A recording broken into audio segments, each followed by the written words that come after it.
ጤና ይስጥልኝ የተወደዳችሁና የተከበራችሁ የኢትዮ ኒውስ ቤተሰቦች እንደምን አላችሁ? ሰላምታችን በያላችሁበት ይድረስ። እነሆ አዳዲስና ወቅታዊ መረጃዎችን አዘጋጅተን ወደ እናንተ ማድረስ ጀምረናል። ከኢትዮ ኒውስ የዜና ወጃ ጋር አብራችሁ እንድትቆዩ ጋብዛችኋለሁ። በቅድሚያም አርዕስተ ዜናዎችን አስቀድማለሁ። የብልጽግና ወታደሮች ሐማስን ትጥቅ ለማስፈታት በጋዛ እንዲሰማሩ ለማድረግ አብይ አህመድ መጠየቃቸው ተሰማ። አሜሪካ በጋዛ ላይ ያዘችው ሐማስን ትጥቅ የማስፈታትና የመልሶ ግንባታ እቅድ ወታደሮችን ለማሰባሰብ ችግር በገጠማት በዚህ ወቅት ማርኮ ሩቢዮ ኢትዮጵያ በጋዛ ለታቀደው ሰላም አስከባሪ ኃይል የብልጽግና ወታደሮች እንድታዋጣ ጥያቄ ማቅረባቸው ተዘግቧል። ዓለም አቀፍ የሰብአዊ ተቋማትና ሌሎች የሀገር ውስጥ እንዲሁም የመብት ታጋይ ድርጅቶች የብልጽግና ወታደሮች በዓለም አቀፍ ደረጃ የጦር ወንጀለኛ መሆናቸውን በማስመልከት እንቅስቃሴ ለማድረግ ለመዘጋጀታቸውም ተሰምቷል። በዝርዝር እናየዋለን።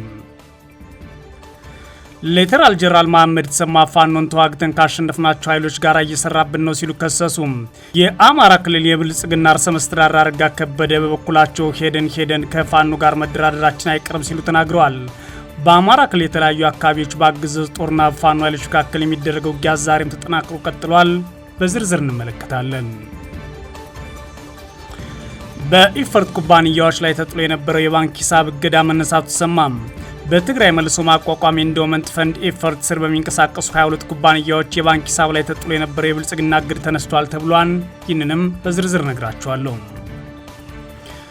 በኤርትራ ለ24 ዓመታት ያለምንም ፍርድ የታሰረው ኤርትራዊ ጋዜጠኛ ዳዊት ይስሐቅ በሕይወት እንዳለ የስዊድን መንግስት ይፋ አድርጓል። የስዊድንና ኤርትራዊ ዜግነት ያለው ጋዜጠኛ ዳዊት በሕይወት መኖሩ የተሰማው የስዊድን መንግስት ከ30 ዓመታት በኋላ ለመጀመሪያ ጊዜ ወደ አስመራ መሄዱን ተከትሎ ነው። አብራችሁ ውስጥ ቆዩ፣ ዝርዝሩን ትሰሙታላችሁ። ፑቲን ምዕራባውያኑ ሩሲያ በአክብሮት ከያዙ ጦርነት አይኖርም ሲሉ ቃል ገቡ። ፕሬዚዳንቱ ሞስኮ የአውሮፓ ሀገራት ላይ ጥቃት ለመሰንዘር እያቀደች ነው መባሉን ትርጉም አልባ ሲሉ ውድቅ አድርገውታል። በዝርዝር የምንመለከተው ሌላኛው ጉዳያችን ነው።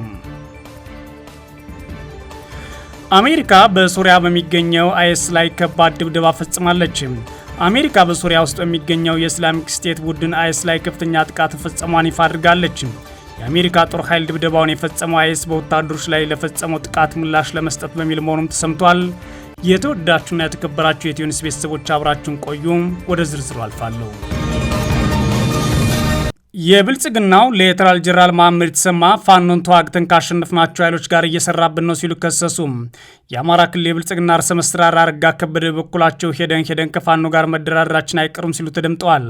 በአማራ ክልል የተለያዩ አካባቢዎች በአገዛዝ ጦርና ፋኖ ኃይሎች መካከል የሚደረገው ውጊያ ዛሬም ተጠናክሮ ቀጥሏል። በክልሉ የብልጽግና ከፍተኛ አመራሮች ደግሞ እንደ አዲስ ከወታደራዊ አመራሮች ጋር በመሆን አስፓልት ለአስፓልት በመጓዝ ህዝብ አወያየን እያሉ በከተሞች የሚያደርጓቸው ጉባኤዎች አልሳካላቸው ማለታቸው ሰምተዋል። በክልሉ የብልጽግና ከፍተኛ አመራሮችና የአገዛዙ ጦር አዛዦች የሚመሯቸው ስብሰባዎች በተለያዩ ከተሞች የቀጠሉ ቢሆንም ብልጽግና ባዘጋጃቸው በእነዚህ ስብሰባዎች ላይ ፖለቲካ አመራሮችና የጦር አዛዦች ህዝቡ ለፋኖ ተባባሪ ሆኖብናል፣ ባካችሁ ወላጆችና የአገር ሽማግሌዎች ልጆቻችሁን መክራችሁ አስገቡልን የሚሉ ተደጋጋሚ ጥሪዎችን ሲያቀርቡ ተሰምተዋል። በሌላ በኩል ደግሞ የብልጽግና አመራሮች የጦር አዛዦችን ፋኖን በተለያዩ ጉዳዮች ሲወነጅሉ ተደምጠዋል። በሰሜን ጎጃም ማልገነት ከተማ በተደረገ ስብሰባ ላይ የተገኙት የአገዛዝ ጦር የምስራቅ እዝ ዋና አዛዥ ሌተናል ጄኔራል መሐመድ ተሰማ ፋኖ ተዋግተን ካሸነፍናቸው ኃይሎች ጋር እየሰራብን ነው ሲሉ ተናግረዋል። ጄኔራሉ ያሸነፍናቸው ኃይሎች ያሏቸው አካላትን በስም ዘርዝረው ሲናገሩ ነው የተደመጡት። የግብፅን በር አንኳኳ ግብፅ በኢትዮጵያኖች የተሸነፈ ነው። የኤርትራን በር ቢያንኳኳ ኤርትራ ወይም ሻዕቢያ በእኛ በኢትዮጵያኖች በእኛው ትውልድ የተገረፈ የተሸነፈ አይደለም። የጁንታው ጋር መቀሌ ሄደው ቢያንኳኳ ጁንታው ራሱንም አላስጣለም። ራሱን ማስጣል የቻለው ወደ ህግ ወደ ድርድር ሲመጣ ነው። ከዚህ ቀደም የአማራ ክልል ጦርነት ግጭት ሲሉ ይደመጡ የነበሩት የብልጽግና ርዕሰ መስተዳድር አረጋ ከበደ በበኩላቸው አሁን ላይ ግጭት የሚለውን ቃል ትተው በአማራ ክልል ጦርነት በሚል ሲናገሩ ተደምጠዋል። አቶ አረጋ ከበደ ሄደን ከፋኖ ጋር መደራደራችን አይቀርም ሲሉ የድርድር ተስፋ እንዳላቸው ሲናገሩም ተደምጠዋል። ይሄ ነገር ብሎ ወደፊት በድርድር መፈታቱ አይቀርም። ሰማችሁኝ? በድርድርና በውይይት መፈታቱ አይቀርም። ነገ ጠዋት የምናደርገውን ነገር አሁን እናድርገው፣ ህይወት አይጥፋ ነው ጥያቄያችን። እኛ ነገ ማድረጋችን አይቀርም። ምክንያቱም ትልልቁ የዓለም ጦርነት፣ አንደኛው ዓለም ጦርነት፣ ሁለተኛው ዓለም ጦርነት የሚባለው ራሱ በድርድር ነው የተፈታው። ትልልቅ የዓለም ጦርነት እንኳን አይደለም የአማራ ክልል ጦርነት። በክልሉ አሁንም በተለያዩ አካባቢዎች በአገዛዝ ጦርና ፋኖ ኃይሎች መካከል የሚደረጉ ውጊያ ዛሬም በስፋት ቀጥሏል። በሰሜን ወሎ ዞን ጋሸና ከተማ ዙሪያ በተደረጉ ውጊያዎች የፋኖ ኃይሎች ድል አስመዝግበናል ሲል የአማራ ፋኖ ብሔራዊ ኃይል ምስራቅ አማራ ቀጠና ሚኒሊክ ዕዝ አስታውቋል። ውጊያው ዋርላ ወረዳ ሐሙሲት ከተማ በሌሊት የተደረገ መሆኑን የጠቀሰው አፋባ ሚኒሊክ ዕዝ በውጊያው 13 የአገዛዝ ጦር አባላት ሲገደሉ ከ20 በላይ ደግሞ ቆስለዋል ነው ያለው። በዋርላ ወረዳ ሐሙሲት ከተማ ፋኖ ኃይሎች ከፍተኛ ውጊያ የገጠሙ የአገዛዝ ጦር በኩሉም ተጨማሪ ኃይል ከጋዞ ወረዳ አሁን ተገኝ ከተማ በከባድ መሳሪያዎች ታጅቦ ለማሳለፍ ተገደዋል ሲል የፋኖ የመረጃ ምንጮች ተናግረዋል። ሆኖም የተጨመረው ኃይል ከርቀት ከባድ መሳሪያዎችን አስወንጭፎ ወደ መጣበት ተመልሷል ተብሏል። በተመሳሳይ በዞኑ ቆቦ ወረዳ የተለያዩ አካባቢዎች የፋኖ ኃይሎች የፊት ለፊት ውጊያና የደፈጣ ጥቃቶችን አርሰዋል ተብሏል።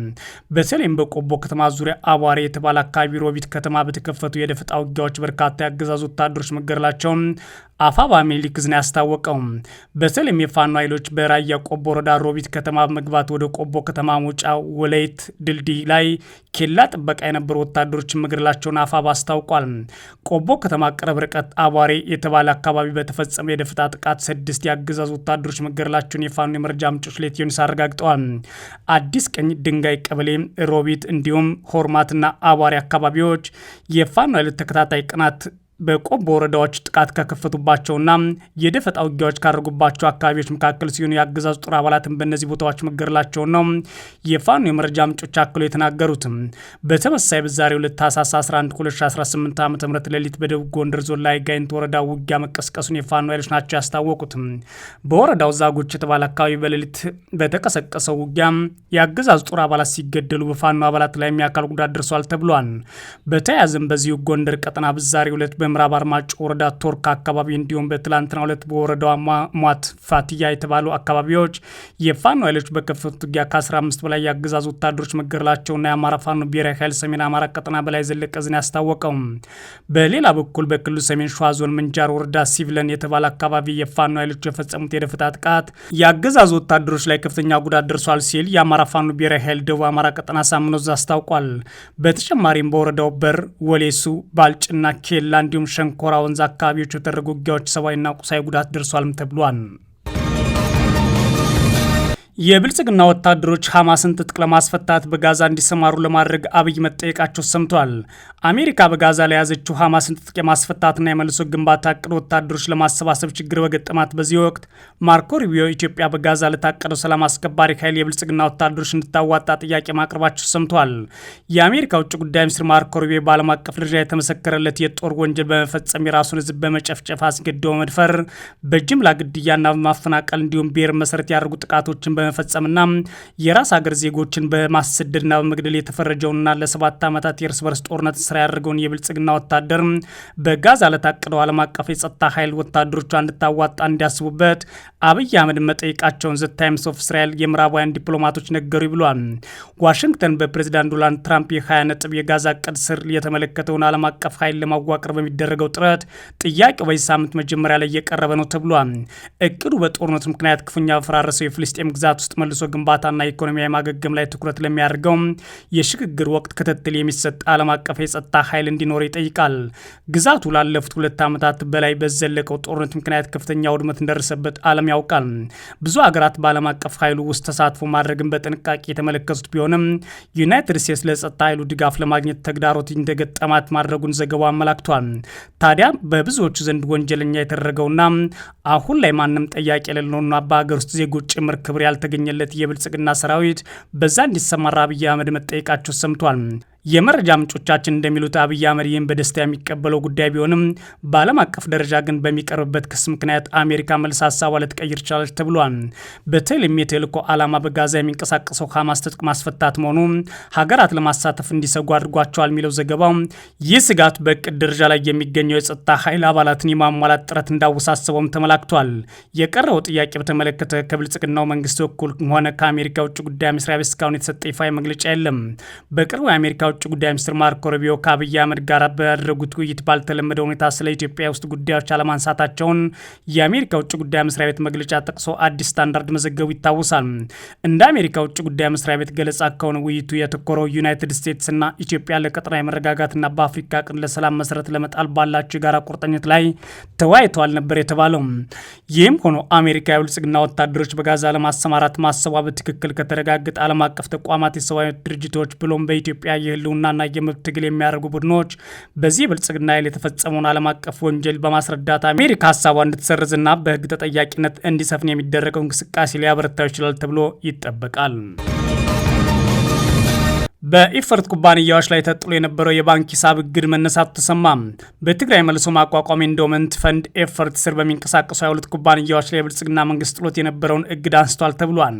በተቋም ኩባንያዎች የባንክ ሂሳብ ላይ የተጣለው እግድ የሚመለከት አሰራርን በተከተለ መልኩ ለኤፈርት የደረሰው ደብዳቤ እንደሌለና እግዱ መነሳቱ ሂሳባቸው በታገደባቸው ኩባንያዎች አማካኝነት ለማወቅ መቻላቸውን ለሚዲያዎች ከኤፈርት አንድ ከፍተኛ ኃላፊ ተናግረዋል። ጥቂት የኩባንያው ኃላፊዎች ወደ ባንኮች የሚሄድ ባጣሩበት ወቅት በሂሳቦቻቸው ላይ ጥሎ የቆየው እገዳ መነሳቱ መስማታቸውም ነገር ግን ማን እንዳገደውም ሆነ በምን ምክንያት እንደታገደ እንዳልተገለጸላቸው አስረድተዋል። ይፋይ ባልሆነ መንገድ ግን ከሽብር ጋር የተያዘ ጥርጣሬ ስላለ መጣራት አለበት በሚል እገዳው መጣሉ መስማታቸውን ገልጸዋል። የፍትህ ሚኒስቴር ጥርጣሬ ሲኖር በህጉ መሰረት ከ3 ቀን በላይ ማገድ አይችልም ያሉት ኃላፊዎቹ አሁን እገዳው ሙሉ በሙሉ እንደተነሳ ተናግረዋል።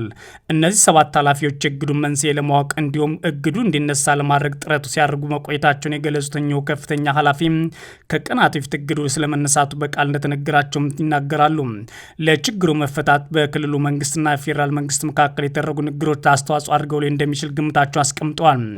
ዋዜማ ሬዲዮ ተመለከትኩት ያለውና ታህሳስ 7 ቀን 2018 ዓ.ም የፍትህ ሚኒስቴር የጠቅላይ አቃቢ ህግ ዘርፍ ሚኒስትር ዴኤታ አቶ ተስፋዬ ዳባ ወቅጅራ ፊርማ ያረፈበት ደብዳቤ ሱር ኮንስትራክሽን ጨምሮ በኤፈርት ስር የሚንቀሳቀሱ 22 ኩባንያዎች የባንክ ሂሳብ ህዳር 25 ቀን 2018 ዓ.ም እና ህዳር 30 ቀን 2018 ዓ.ም ለሀገሪቱ ሁሉም ባንኮች የተጻፉ ደብዳቤዎች 2 ደብዳቤዎች የሂሳብ እግድ መተላለፋቸውን ያትታል። ሆኖም በተቋማቱ ላይ የጣለው እግድ በአዋጅ ቁጥር 1364/17 አንቀጽ 23 እግድ መሰረት እንዲነሳ ማዘዙን ለ30ዎቹ ባንኮች ታህሳስ 7 ቀን 2018 በተጻፈ ደብዳቤ ላይ ይገልጻል። በደብዳቤው ላይ ፊርማውን ያረፈው በፍትህ ሚኒስቴር የጠቅላይ አቃቢ ህግ ዘርፍ ሚኒስትር ዴኤታ አቶ ተስፋዬ ዳባ ወቅጅራ እንዲሁም ሌሎች ከፍተኛ ኃላፊዎች ለማነጋገር ተደጋጋሚ ጥያቄ ቀርቦላቸው ምላሽ አልሰጡም። የትግራይ መልሶ ማቋቋም ኢንዶመንት ፈንድ ኤፈርት ከቀድሞው አዲስ ባላደራ ቦርድ ጋር በተያያዘ ካለፈው ዓመት አጋማሽ ጀምሮ በፍርድ ቤት ክርክር ባለበት ወቅት የድርጅቱ ንብረት የሆኑ ኩባንያዎች የባንክ ሂሳቦች ያለምንም የፋይናንስ ምርመራ ከህዳር 24 ቀን 2018 ጀምሮ በድንገት መታገዳቸው ህገወጥ ሲል ማውገዙ ይታወሳል። ህወሓት በተቋሞቻቸው አጠቃላይ በህዝቡ ላይ ጭምር ከበባ እየተፈጸመ ነው ማለት ከጠቀሳቸው ጉዳዮች አንዱ የኤፈርት ሂሳብ መዘጋት ነበር። በኤርትራ ለ24 ዓመታት ያለምንም ፍርድ የታሰረው ኤርትራዊ ጋዜጠኛ ዳዊት ይስሐቅ በህይወት እንዳለ የስዊድን መንግስት ይፋ አድርጓል። የስዊድናዊና ኤርትራዊ ዜግነት ያለው ጋዜጠኛ ዳዊት በህይወት መኖሩ የተሰማው የስዊድን መንግስት ከ30 ዓመታት በኋላ ለመጀመሪያ ጊዜ ወደ ኤርትራ በመሄድ ከሀገሪቱ ከፍተኛ ባለስልጣናት ጋር ከተወያየ በኋላ መሆኑን ኤኤፍፒ ዘግቧል። የ61 ዓመቱ ጎልማሳ ዳዊት ይስሐቅ እንደ አውሮፓውያን አቆጣጠር በ2001 ዲሞክራሲያዊ ለውጥ እንዲመጣ የሚጠይቅ ጽሁፍ በጋዜጣ ላይ ካወጣ በኋላ ነበር በኢሳያስ አፈወርቂ አምባገነን መንግስት በቁጥጥር ስር የዋለው። የኤርትራ መንግስት ታዲያ ወደ 20 የሚጠጉ ከፍተኛ ሚኒስትሮችን፣ የፓርላማ አባላትና ነጻ ጋዜጠኞች ሲያስር ዳዊት ከነዚህ መካከል አንዱ ኒላም ቢቢሲ ጋዜጠኛ ዳዊት ይስሐቅ በስር ላይ በቆየበት ዓመታት አንድም ክስ ያልተመሰረተበት ሲሆን ቤተሰብም ሆነ የትኛውም አካል ስላለበት ሁኔታ መረጃ ለማግኘት ሳይችል ቆይቷል። አስመራ ጋዜጠኛው በስር ላይ ባለባቸው ዓመታት ሁሉ የት እንዳለ ወይም ስለ ጤንነቱ ምንም አይነት መረጃ ሰጥታ አታውቅም። የእኛ ግምገማ ጋዜጠኛ በህይወት እንዳለ ነው። በጉብኝቱ ወቅት ከዛ ግምገማ ጋር የሚቃረን ምንም አዲስ መረጃ አልደረሰንም ሲሉም የውጭ ጉዳይ ሚኒስትሩ ለኤፍፒ የዜና ወኪል ተናግሯል። የዜና ወኪሉ ስተርነር ጋርድ ግምገማቸው የተመሰረተበትን መረጃ ምን እንደሆነ ቢጠይቅም ለመናገር ፈቃደኛ ሳይሆኑ ቀርተዋል። የእርሱ ከስር መፈታትና ከቤተሰቦቹ ጋር መገናኘት ምን ያህል አስፈላጊ እንደሆነ ግልጽ አድርጌያለሁ ሲሉ አክለዋል። የጋዜጠኛ ዳዊት ልጆች የሆኑት ቤተልሔምና ዳናይት አርብ ዕለት በሰጡት መግለጫ የስተርነር ጋርድን ጉብኝት ተከትሎም ተስፋ እንዳላቸው ተናግረዋል። የስዊድን ውጭ ጉዳይ ሚኒስትር ከጉብኝቱ ጋር በተያያዘ አባታችን በቅርቡ እንደሚፈታ ማረጋገጫ እንደተቀበለ እንገምታለን ብሏል። በተመሳሳይ ጊዜ አሳሳቢ ጥያቄዎች አሁንም አሉ። ኤርትራ የውጭ ጉዳይ ሚኒስቴር አባታችን በሰብአዊነት እንድትለቅ በመስከረም 25 ላቀረበው ጥያቄ እስካሁን ምላሽ አልሰጠችም ይላሉ። በተጨማሪም ስዊድን ጋዜጠኛ በሕይወት ስለመኖሩ በማያሻማ መልኩ የሚያረጋግጥ መረጃ ማግኘት አለመቻሏን ትልቅ ሀዘን እንደሆነም ተናግረዋል። ስቴርነር ጋርድ ለኤፍቢ እንደተናገሩት የጋዜጠኛ ዳዊት ጉዳይ ከባድ ነበር። ያለምንም ክስ ያለምንም የቆንስላ ግንኙነት ለ24 ዓመታት ታስሯል ሲሉ አጽንኦት ሰጥተዋል። ስዊድን ኤርትራ ነጻ ሀገር መሆኗን ከተቀበለች እንደ አውሮፓውያን አቆጣጠር ከ1993 ወዲህ አንድ ከፍተኛ ሀገሪቱ ባለስልጣን ሀገሪቱ ሲጎበኙ ይህ የመጀመሪያው ሆኗል። ፑቲን ምዕራባውያን ሩሲያን በአክብሮት ከያዙ ጦርነት አይነሳም አሉ። ፕሬዚዳንቱ ሞስኮ የአውሮፓ ሀገራት ላይ ጥቃት ለመሰንዘር ያቀደች ነው መባሉን ትርጉም አልባ ሲሉ ውድቅ አድርገዋል። ፑቲን ይህ ያሉት የ4 ሰዓት ተኩል ገደማ ርዝመት ባለው በቴሌቪዥን በተላለፈ ዝግጅት ላይ ከጋዜጠኞችና ከማህበረሰብ ለቀረበላቸው ጥያቄዎች ምላሽ በሰጡበት ወቅት ነው። ከሩሲያ ሚዲያና ከህዝቡ የቀረበላቸው ጥያቄዎች ፑቲንን የሚፈትኑ ባይሆንም ከውጭ ሚዲያዎች የአሜሪካው ኤንቢሲና ቢቢሲ ጥያቄዎችን ሲያቀርቡ ተፈቅዶላቸው ነበር። በፕሮግራሙ ላይ የቢቢሲው ስቲቭ ሮስንበርግ ሩሲያ ዩክሬን ላይ ሙሉ ወረራ በፈጸመችበት ወቅት ፑቲን የተጠቀሙት ቃል በመጠቀም ልዩ ወታደራዊ ኦፕሬሽን ይኖር እንደሆነ ጠይቋቸው ነበር። ካከበራችሁን ልክ እኛ ሁሉ ጊዜ እናንተን ለማክበር እንደምንሞክረው ሁሉ እናንተ ፍላጎታችን ካከበራችሁልን ሌላ ኦፕሬሽን አይኖርም ሲሉ ምላሽ ሰጥተዋል። በዚህ ወር መጀመሪያ ላይ ፑቲን ሩሲያ ከአውሮፓ ጋር ጦርነት ለመግጠም እያቀደች እንዳልሆነ ነገር ግን አውሮፓ ከፈለገ ዝግጁ እንደሆነች ተናግረው ነበር። ፕሬዚዳንት ፑቲን አርብ ዕለት በነበረው ዝግጅት ከኢቢሲ የሩሲያ አርታይ ለቀረበላቸው ጥያቄ ሲመልሱ ልክ ኔቶ ምስራቃዊ ክፍል መስፋፋት ላይ እንዲኖር እንደደገፈው ካልታለላችሁ በዩክሬን ላይ ሌላ ወረራ አይኖርም ብለዋል። ፑቲን እንደ አውሮፓውያኑ 1990 ሶቪየት ህብረት ከመፈራረሷ በፊት በወቅቱ የሶቪየት ህብረት መሪ ሚካኤል ጎርባቾቭ ደግፏል ሲሉ ኔቶን ይወቅሳሉ። በኋላ ላይ ግን ጎርባቾቭ ይህንን አስተባብለዋል። በርካቶች በተገኙበትና በቀጥታ በተላለፈው በአርብ ዕለት ዝግጅት ላይ ፑቲን ክሪሚያን ጨምሮ የተያዙ የዩክሬን ግዛቶች የሚያሳይ የሩሲያ ሰፊ ካርታ ከጀርባቸው ታይቷል። ፑቲን ከዚህ ቀደም በተደጋጋሚ የዩክሬን ጦርነት በሰላም ለማቆም ዝግጁና ፈቃደኛ መሆናቸውን ቢገልጹም እንዲሳካ ያሳዩት ጥረት ግን ትንሽ ነው። እንደ አውሮፓውያን አቆጣጠር በ2024 ባደረጉት ንግግር ላይ ያነሷቸው መርሆችን ደግመውታል። ፑቲን በዛ ንግግራቸው የዩክሬን ኃይሎች ሩሲያ በከፊል ከያዘቻቸው 4 ክልሎች እንዲወጡና ኬቭ የሰሜን ጦር ቃል ኪዳን ድርጅት ኔቶን ለመቀላቀል የምታደርገውን ጥረት እንድታቆም ጠይቀዋል። ከዚህ በተጨማሪም የአሜሪካው ፕሬዚዳንት ዶናልድ ትራምፕ ጦርነቱን ለማስቆም እያደረጉት ባለው ጥረት ባቀረቡት የሰላም እቅድ ላይ በዩክሬን አዲስ ምርጫ መካተት አለበት ብለዋል። ምርጫ ከተካሄደ ደግሞ ዩክሬን ላይ ጥቃት እንደሚቆም አክለዋል። የኤንቢሲው ሳምሰንስ ፑቲን ትራምፕን የሰላም እቅድ ካልተቀበሉ ለዩክሬናውያንና ሩሲያውያን ሞት ኃላፊነት ይወስዱ እንደሆነ ላቀረቡላቸው ጥያቄ ሲመልሱ የትራምፕ የሰላም ጥረት አድንቀው ስምምነቱ እንዳይሳካ ያደረገችው ሩሲያ ሳትሆን ምዕራባውያን ናቸው ብለዋል። ኳሱ በምዕራባውያን እጅ ነው ያሉት ፑቲን በዋናነት የኪየቭ አስተዳደር መሪዎችና አውሮፓውያን ደጋፊዎቻቸው ለዚህ ተጠያቂ አድርገዋል። ሆኖም ፕሮግራሙ ከተላለፈ ከአንድ ሰዓት በኋላ የዩክሬን ባለስልጣናት ሩሲያ በዩክሬን ደቡባዊ ኦዴሳ ክልል በፈጸመችው ጥቃት 7 ሰዎች ሲገደሉ ሌሎች 15 ሰዎች ደግሞ ቆስለዋል ብለዋል። አሜሪካ በሶሪያ በሚገኘው አይኤስ ላይ ከባድ ድብደባ ፈጸመች። የአሜሪካ ጦር ድብደባውን የፈጸመው አይኤስ በወታደሮች ላይ ለፈጸመው ጥቃት ምላሽ ለመስጠት በሚል መሆኑን አስታውቋል። የአሜሪካ ማዕከላዊ ኮማንድ ሲትኮም ተዋጊ ጀቶች፣ ሄሊኮፕተሮችና መድፎች በማዕከላዊ ሶሪያ በተለያዩ ቦታዎች የሚገኙ ከ70 በላይ ኢላማዎች መጥተዋል ብሏል። ከዮርዳኖስ የሚነሱ የጦር አውሮፕላኖች በጥቃቱ ተሳታፊ ነበሩም ተብሏል። በጥቃቱ የአይኤስ መሰረተ ልማቶችና የጦር መሳሪያ ማከማቻዎች ናቸው የተባሉ ቦታዎች ትኩረት እንደተደረገባቸውና ከ100 በላይ ኢላማዎች ለይተው የሚመቱ መሳሪያዎች ጥቅም ላይ መዋላቸው ተነግሯል። ፕሬዚዳንት ዶናልድ ትራምፕ እንደ አውሮፓውያን አቆጣጠር ታህሳስ 13 በፓልሚራ ከተማ 2 የአሜሪካ ወታደሮችና አንድ አስተርጓሚት የተገደሉበትን የአይኤስ ጥቃት ተከትሎ በቡድኑ ጠንካራ ይዞታዎች ላይ በጣም ከባድ ጥቃት እየሰነዘረ ነው ብለዋል። በአውሮፓ በአሜሪካና በኢንዶ ፓሲፊክ የሚገኙ የአሜሪካ ወታደራዊ እንቅስቃሴዎች የሚመራው ሴትኮም በኤክስ ገጹ ባወጣው መግለጫ ኦፕሬሽኑ ሃውኬይ ስትራይክ አርብ ዕለት ምሽት መጀመሩን አስታውቋል። የሴትኮም አዛዥ አድሚራል ብራደር ኩፐር በቀጠናው ውስጥ አሜሪካውያንና አጋሮቻችን ለመጉዳት የሞከሩ አሸባሪዎች ያለማቋረጥ ማሰደዳችን እንቀጥላለን ብለዋል። የአሜሪካ መከላከያ ሚኒስቴር ፒት ሄግስት በበኩላቸው የጦርነት መጀመሪያ አይደለም የበቀል ማሳያ ነው ብለዋል። በዓለም ላይ በየትኛውም ቦታ አሜሪካውያን ኢላማ ካደረግ የቀረውን አጭርና በጭንቀት የተሞላ ህይወት ዩናይትድ ስቴትስ እንደምታድንህ እንደምትገኝህና ያለ ርኅራኄ እንደምትገድልህ እያወቅ ትኖራለህ ይላሉ። አሜሪካ መከላከያ ሚኒስቴር ዛሬ ጠላቶቻችንን አድነናል፣ ገድለናል ብዙዎቹን እናም ደግሞ እንቀጥላለን ሲሉ አክለዋል። ፕሬዚዳንት ትራምፕ በትሩዝ ሶሻል ማህበራዊ ሚዲያ ገጻቸው ላይ ባሰፈሩ ጽሑፍ አሜሪካ ቃል እንደገባሁት በገዳይ አሸባሪዎች ላይ ከባድ የበቀል እርምጃ እየወሰደች ነው ብለዋል። በተጨማሪም የሶሪያ መንግስት ሙሉ በሙሉ ድጋፍ እያደረገ ነው ሲሉ በጽሑፋቸው ላይ ጠቅሰዋል። የተወደዳችሁና የተከበራችሁ የኢትዮ ኒውስ ቤተሰቦች መረጃዎቻችን እነዚህ ነበሩ። መልካም ጊዜ እመኛለሁ።